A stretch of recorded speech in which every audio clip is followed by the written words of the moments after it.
Hi friends, welcome to Lasya channel. Mutton பிரியாணியும் chicken கிரேவியும் எப்படி செய்யலான்னு பார்க்கலாம்.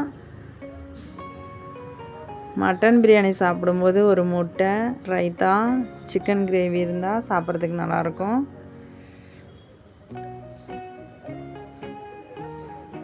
குக்கரை வச்சுட்டு அது சூடான உடனே 200 ml ஆயில் ஊற்றிக்கலாம். மட்டனை வேக வைக்கிறதுக்காக நான் இந்த குக்கரை எடுத்திருக்கேன். அது கூட கொஞ்சம் சோம்பு, 5 தட்டி வச்ச ஏலக்காய், 2 அன்னாசி பூ, மராட்டி, கல்பாசி கொஞ்சம், பிரிஞ்சி இலை இதெல்லாம் சேர்த்து நல்லா வதக்கலாம்.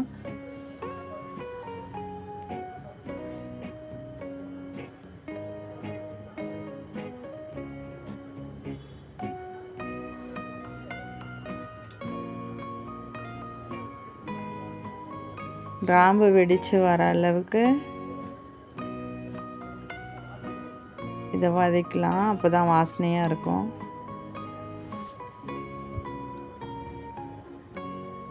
கருவேப்பிலை, 5-6 பச்சை மிளகாய் சேர்த்து நல்லா வதக்கலாம்.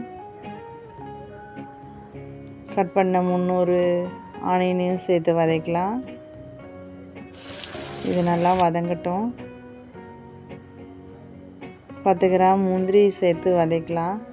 இது முதல்லையே சேர்த்துருக்கணும், நான் மறந்துட்டதுனால இப்போ சேர்த்துருக்கேன்.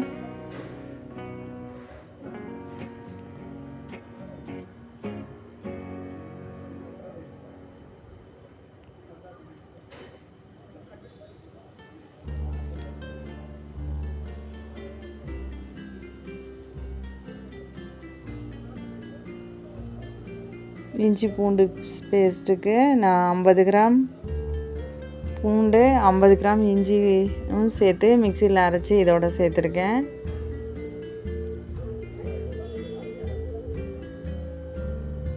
இதுவும் நல்லா வதங்கட்டும். ஒரு கைப்பிடி அளவு புதினாவும் வதக்கலாம்.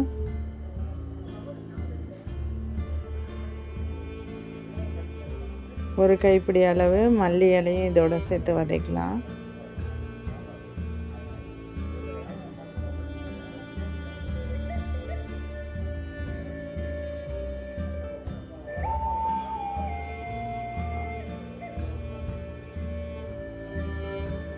ஆயில் கம்மியாக இருக்கிறதுனால நான் இன்னும் கொஞ்சம் ஆயில் சேர்த்துருக்கேன். 1/2 கிலோ வாஷ் பண்ண மட்டனை இதோடு சேர்த்துருக்கலாம். மட்டன் ரெட்டிஷாக இருக்கிறதுனால இதுக்கு 5 விசில் விட்டு வேக வச்சாதான் மட்டன் வேகும்.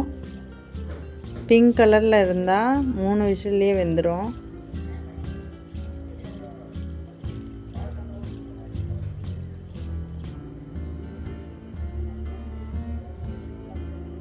தேவையான அளவு உப்பையும் சேர்த்துக்கலாம்.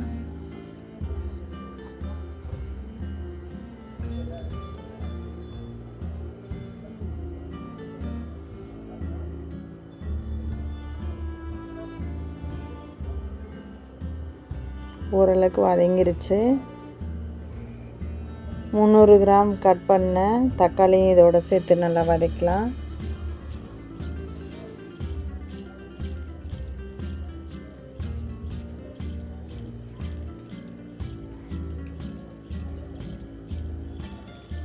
ஒரு கப்பு தயிரையும் சேர்த்து மிக்ஸ் பண்ணிக்கலாம்.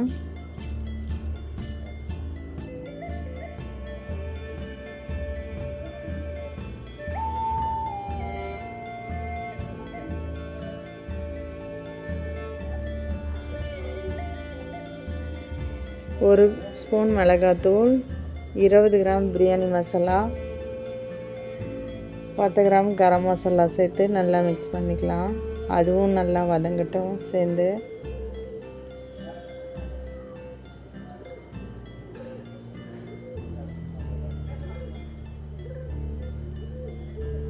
ஏற்கனவே தண்ணி இருக்கிறதுனால நான் கொஞ்சமாக தண்ணி ஊற்றி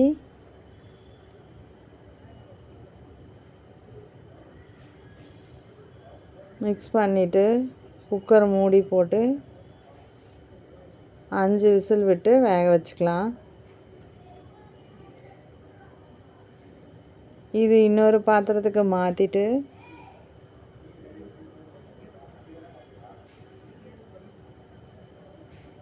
1 லிட்டர் தண்ணி ஊற்றிக்கலாம்.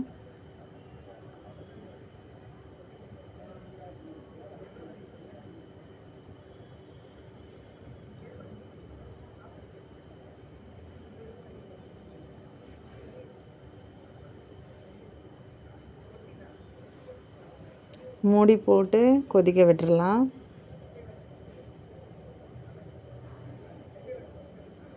சீரக சம்பா அரிசிக்கு 1 கிலோ அரிசிக்கு 1,5 லிட்டர் தண்ணி இருந்தால் போதும். அது பச்சரிசிங்கிறதுனால கம்மியாக தண்ணி வச்சுட்டாவே போதும். 1க்கு 2 தண்ணி தேவையில்லை.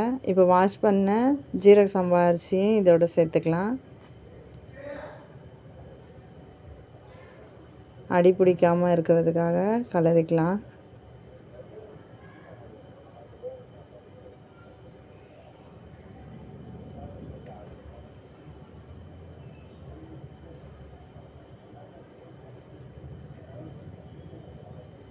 இது வேகட்டும்.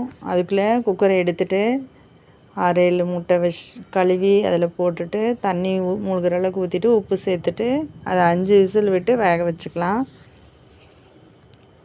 முட்டை குக்கரில் வேகும்போது உடையாமலும் சீக்கிரமாகவும் வெந்துடும்.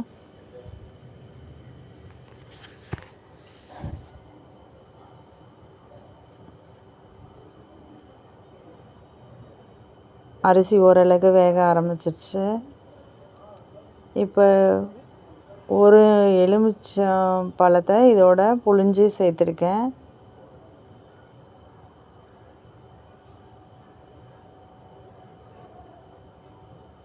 சிம்மில் வச்சு இதை இன்ன வரைக்கும் வேக வச்சிச்சு. இப்போ லைட்டாக கிளறிக்கலாம். 50 ml நெய் சேர்த்து ஒரு கிளறிக்கலாம். தண்ணி லைட்டாக தான் இருக்குது. 100 ml நெய் இருந்தால் இன்னும் நல்லாயிருக்கும்.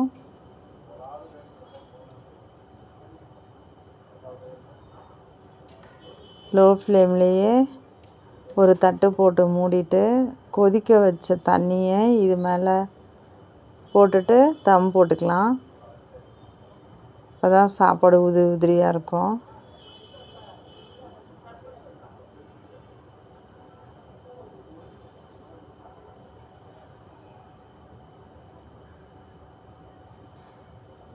ஒரு வானல் எடுத்துகிட்டு அதில் 150 ml ஆயில் ஊற்றி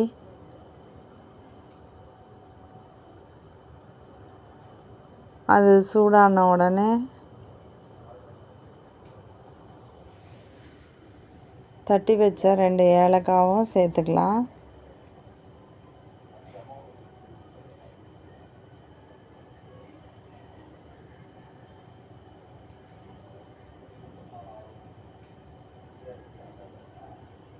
கருவேப்பிலை கொஞ்சம் சேர்த்துட்டு 2 கட் பண்ண பச்சை மிளகாவும் சேர்த்துக்கலாம். 100 கிராம் நறுக்கிய வெங்காயத்தையும் இதோட சேர்த்துக்கலாம்.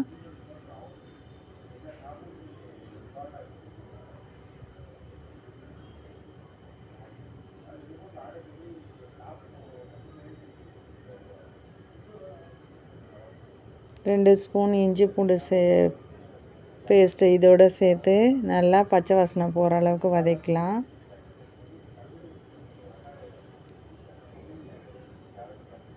சிக்கன் குயிக்காக வெந்துறதுனால இஞ்சி பூண்டு பேஸ்ட்டு வதங்கலைன்னா பச்சை வாசனை வர மாதிரியே இருக்கும். அதனால் நான் ரொம்ப நேரம் இஞ்சி பூண்டு பேஸ்ட்டு வதக்கிறேன்.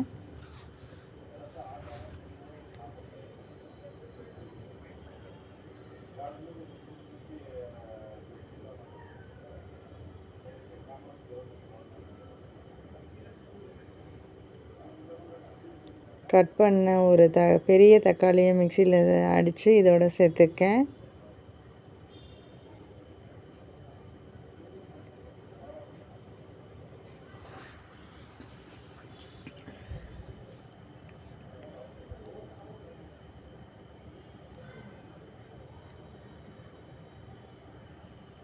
வாஷ் பண்ண 1/2 கிலோ சிக்கனை இதோட சேர்த்து நல்லா வதக்கலாம்.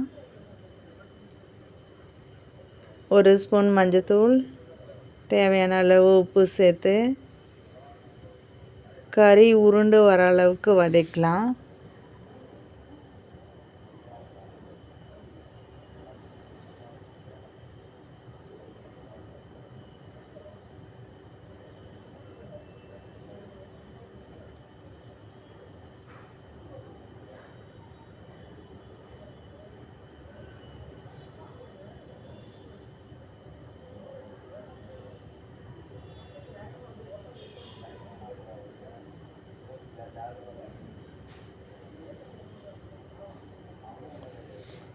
20 கிராம் சக்தி சிக்கன் மசாலா நான் சேர்த்துருக்கேன்.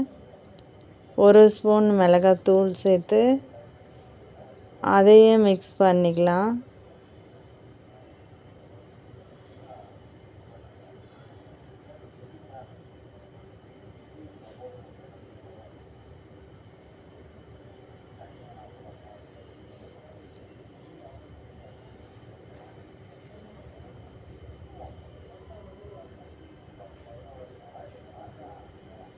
அரை லிட்டர் தண்ணி ஊற்றி அதை ஒரு கலரிட்டு மூடி போட்டு 20 நிமிஷம் வேக விட்டுறலாம். ஒரு சின்ன துண்டு தேங்காய், 5-6 முந்திரி சேர்த்து மிக்சியில் நைஸாக அரைச்சி இதோடு சேர்த்துருக்கேன். 1.5 ஸ்பூன் பெப்பர் தூள் இதோடு சேர்த்து மிக்ஸ் பண்ணிட்டேன். உப்பு இருக்கான்னு பார்த்துக்கலாம்.